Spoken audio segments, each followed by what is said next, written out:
Once it was inevitable he'd be leaving the Baltimore Ravens, it was clear multiple teams would be interested in Joe Flacco. The Denver Broncos swooped in with a trade agreement, but according to Breer of the MMQB, the Washington Redskins also had interest in Flacco. After a career-altering leg injury last season, Alex Smith is all but certain to not play next season, and anything after that is a big question mark.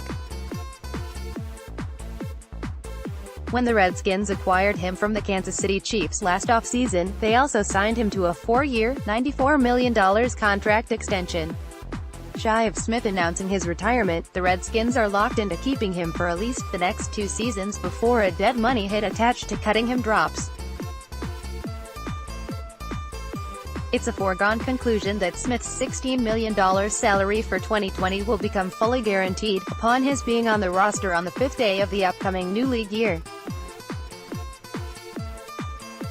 Flacco is due to make base salaries of $18.5 million in 2019, $20.25 million in 2020 and $24.25 million in 2021. So barring a restructuring of his deal, in order to reduce a $26.5 million cap hit via over-the-cap, Washington would have had $46.9 million in cap space allocated just to Flacco and Smith this year. With the exception of a virtually flawless run to Super Bowl MVP after the 2012 season, Flacco has been a mediocre quarterback.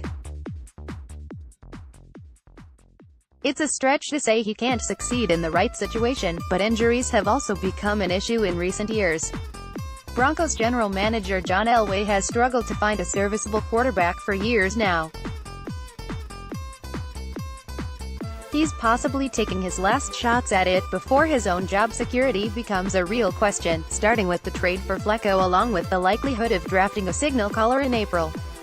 If the Redskins were ready with a trade offer for Flacco, albeit a month before the league year starts, it appears the Broncos jumped them in line.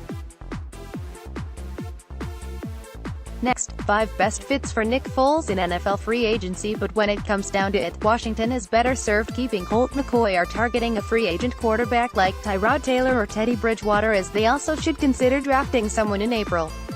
So the Broncos saved them from what would have been a substantial mistake, in terms of cap space and actual talent, upside under center, while they wait for any positive news on Smith's outlook.